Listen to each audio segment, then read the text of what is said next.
मजदूरों को मारो, किसानों को मारो, बेरोजगारों को मारो, मजबूर रहेंगे तो राम का घूंट पिला दो, अफीम चटा दो कि हम तो मंदिर बना रहे हैं, हम कॉरिडोर बना रहे हैं। अरे भैया, स्वास्थ्य सुविधा उससे मिलता हो, सड़क बनता हो, पानी की व्यवस्था आता हो। भगवान तो हमारे अंतर में है, मनन में है, हमारे क्रियाकलापों में है। रामा हिति क्रियंति, तुम में हम में खड़क खम में। जब राम हमारे अंदर है, बिसीती अल्लाह, सारे परमार्थ को बनाने वाला मेरे सांसों में बसा हुआ है। महंगाई की मार, जनता का नहीं दे रहा है स्वास्थ्य का उपचार, युवा को कर रहा है बेरोजगारी से बेकार, मजदूरों को न श्रम दे रहा है न किसानों के हाथ में काम। ऐसे सरकार से लड़ाई हमारा, जो पूंजीपतियों के हाथ में कठपुतली बन के चल रहा है। बड़े पूंजीपतियों का लोन कई लाख करोड़ माफ कर दिया जाता है। किसान मजदूर का बेटा लोन ले लेता है तो उसके छप्पर तोड़कर उसको उठाकर, चाहे किसान का ट्रैक्टर हो, घर हो, उसको जब्त कर दिया जाता है। यही लड़ाई हमारा। रावण को भी अहंकार था, उसके भी दो सलाहकार थे, कुंभकर्ण और मेघनाथ। और इस रावण के भी, जो देश के उस संस्थान पर बैठ के संस्थान बेच रहा है,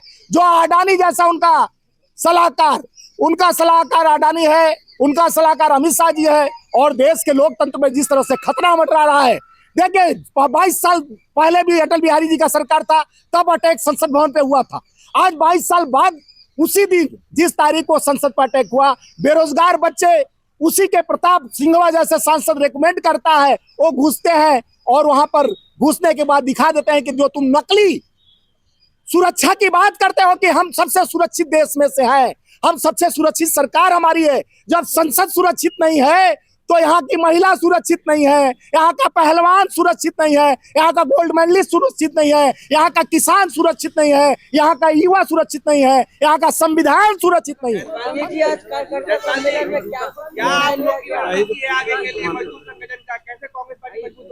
देखिए, ये मजदूर संगठन है, पार्टी को हम समर्थन दे। पहले तो आप लोग हमारे इस कार्यक्रम में सम्मिलित हुए, बहुत हृदय के गहराइयों से आप लोगों का बधाई देता हूं। जो आप जन जन की बात, आम आवाम, किसान मजदूर की बात, जैसे किसान आंदोलन कवर करते रहे हैं, गरीबों की हर वो आवाज को आपके माध्यम से सोशल मीडिया ब्रॉडकास्टिंग हमारा जो ताकत बन करके देश के मोदी सरकार को जिस तरह से नींव हिलाने का काम किया है, आज नेशनल चैनल जिस तरह से आवाज आम आवाम, किसान मजदूर, युवा, बेरोजगारों का बंद कर दिया है, आप नेक इरादे से देश की सेवा में एक अग्रसर होकर काम कर रहे हैं। उसी इरादा के साथ भारतीय राष्ट्रीय मजदूर कांग्रेस महासंघ, Indian National Trades Union Federation एक न्याय के लिए, देश के मजदूरों की आवाज के लिए, जनता के 145 करोड़ जनता में 60% जो मजदूर है, मजबूर नहीं है, मजदूर है, श्रम करता है, श्रम देवता है, जो देश के निर्माण में उनका हाथ रहा है, चाहे कल कारखाने, फैक्ट्रियां, भवन निर्माण से लेकर देश के हर वह चीज, सामान का निर्माण करने, दवाई से लेके, इंजेक्शन से लेके और संस्था से लेकर, बैंक से लेकर, आप लोग भी मजदूर हैं कि देश के आम आवाम की आवाज उठाते हैं। तो ये मजदूरों की संस्था है। हम पार्टी पॉलिटिक्स तो हम जिस पार्टी से लगे हैं उनको करते हैं, लेकिन मेरा ध्येय है, हमारा जो काम करने का सिलसिला है, जो काम करने का सिस्टम है, हमारा सिर्फ मजदूरों की आवाज, आम आवाम की दबे कुचलों की आवाज उठाने के लिए संस्था है। जिस तरह से कोरोना काल में मरने के लिए सरकार छोड़ देती है, उसको फिर नगद राशि मांगने का हम लोग काम किए, गंतव्य तक पहुंचाने का काम किए। जो मील का पत्थर अपना मनरेगा जैसा संस्था कांग्रेस ने बनाया, उस पे भी 33% उसका फंड रोक दिया जाता है। तो देश के मजबूर को मजबूर करने की यह सरकार जो अपनी कुंठित राजनीति से किसान, मजदूर, आम आवाम, युवाओं का पेट मारने का काम, बेरोजगारी कर देने का काम, जिस तरह से बड़े बड़े चुनाव में जुमले देकर मजदूरों के घर जाके रोटी खा लेते हैं, किसान के घर जाके चीफ मिनिस्टर, मुख्यमंत्री, प्रधानमंत्री रोटी खाते हैं, जब वो मजबूर आके सड़कों पर न्याय मांगने के लिए मजबूर होता है, चाहे महिला सुरक्षा की बात हो, चाहे हमारे देश के लिए जो लड़ाई लड़के हमें सुरक्षित रखा उसके ओपीएस पुराना पेंशन की बात हो, ये सारे बात पे हमारे जितने कोर कमेटी के लोग जुटे थे, आज चर्चा हुई। इस चर्चा को आगे बढ़ाने के लिए न्याय की लड़ाई इस गूंगे बहरे सरकार से कैसे लड़ा जाए, इस लड़ाई को आगे कैसे बढ़ाया जाए, हमारे सामने बहुत बड़ी पहाड़ जैसी चुनौती है। हम कारवां शुरू करना चाहते हैं, जालिम मंजिल जो दबा के रखा है, जुल्मों का शहंशाह बना बैठा है, जो हर तरफ आवाज को दबाता है, यानी जो महंगाई की मार, जनता का नहीं दे रहा है स्वास्थ्य का उपचार, युवा को कर रहा है बेरोजगारी से बेकार, मजदूरों को न श्रम दे रहा है न किसानों के हाथ में काम। ऐसे सरकार से लड़ाई हमारा, जो पूंजीपतियों के हाथ में कठपुतली बन के चल रहा है। बड़े पूंजीपतियों का लोन कई लाख करोड़ माफ कर दिया जाता है। किसान मजदूर का बेटा लोन ले लेता है तो उसके छप्पर तोड़कर उसको उठाकर, चाहे किसान का ट्रैक्टर हो, घर हो, उसको जब्त कर दिया जाता है। यही लड़ाई हमारा है कि मजदूर को, किसान को, आम आवाम को, गरीब को बेरोजगार कर कर उसको मारने का और धर्म का घूंट पिलाकर जिस तरह से वोट जीतने का 14 के बाद जो रणनीति तैयार किया गया कि मजदूरों को मारो, किसानों को मारो, बेरोजगारों को मारो, मजबूर रहेंगे तो राम का घूंट पिला दो,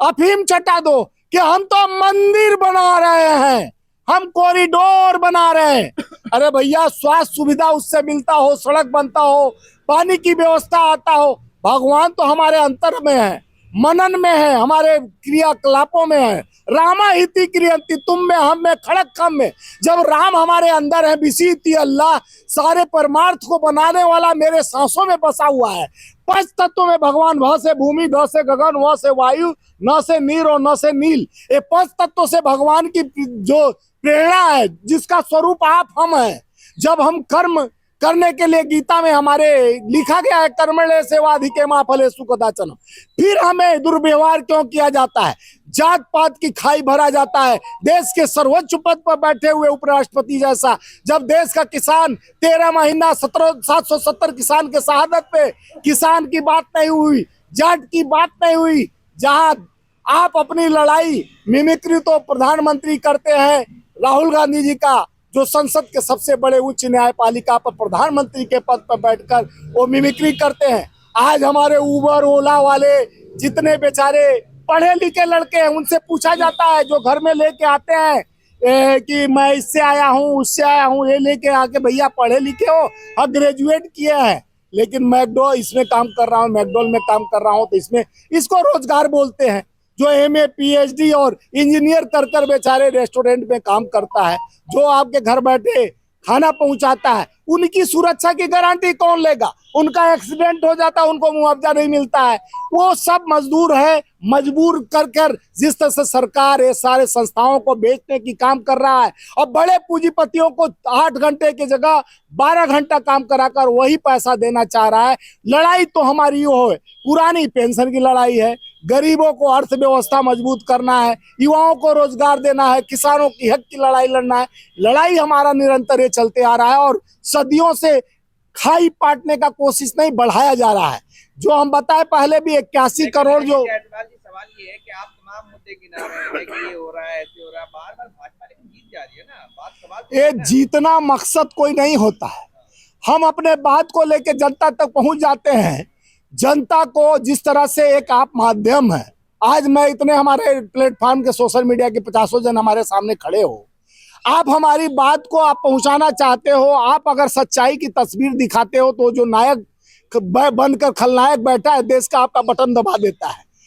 आपका EVM से बटन दबाए, चाहे नेशनल चैनल को जिस तरह से अपंग बना के रखा गया, ED CBI इनकम टैक्स, जो खुलेआम संस्था विपक्ष को दबाने के चुनाव में जा के छापे मार के चीफ मिनिस्टरों पर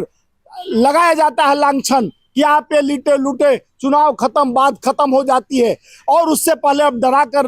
व्यवस्था को जिस तरह से अपंग कर चुनाव आयोग पर एक तरफा जिस तरह से विपक्ष पर अटैक करता है, जिस तरह से संसद भवन में शर्मसार कर 139 सांसदों को, अगर देश के न्याय के लिए वो खड़ा होता है तो उनके बात को दबाने के लिए जो देश के 145 करोड़ जनता जिता कर भेजती है संसदों को, विपक्ष में भी बैठकर वो देश के चुनी हुई सरकार से और चुने हुए सत्ता में आए हुए सांसद सवाल न खड़ा करे, देश के न्याय के लिए बात न करे, संविधान के लिए बात न करे, तो आखिर इस संस्था में बैठे लोग इस तरह से गूंगे बहर, रावण को भी अहंकार था, उसके भी 2 सलाहकार थे,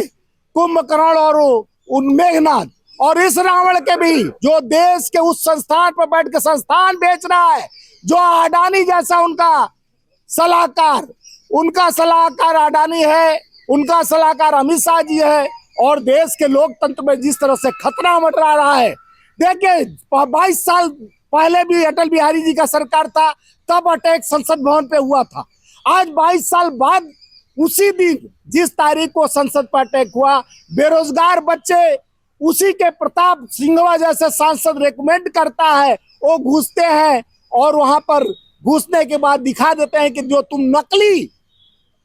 सुरक्षा की बात करते हो कि हम सबसे सुरक्षित देश में से हैं, हम सबसे सुरक्षित सरकार हमारी है। जब संसद सुरक्षित नहीं है तो यहाँ की महिला सुरक्षित नहीं है, यहाँ का पहलवान सुरक्षित नहीं है, यहाँ का गोल्ड मेडलिस्ट सुरक्षित नहीं है, यहाँ का किसान सुरक्षित नहीं है, यहाँ का युवा सुरक्षित नहीं है, यहाँ का संविधान सुरक्षित नहीं है। हम किससे बात कर सकते हैं जब संविधान ही सुरक्षित नहीं है? आप नाम बदल देते हो, प्लेटफॉर्म बदल देते हो, लेकिन देश का नीति और संगत बदलने के लिए आप जिस तरह से धर्म का घूट, प्रभु श्री राम का घूट पिलाकर वोट मांगते हो, शर्म आनी चाहिए कि भगवान से वोट मांगकर अपने कर्म को राम जी ने 14 साल वनवास अपने माता पिता के कहने पे किया था।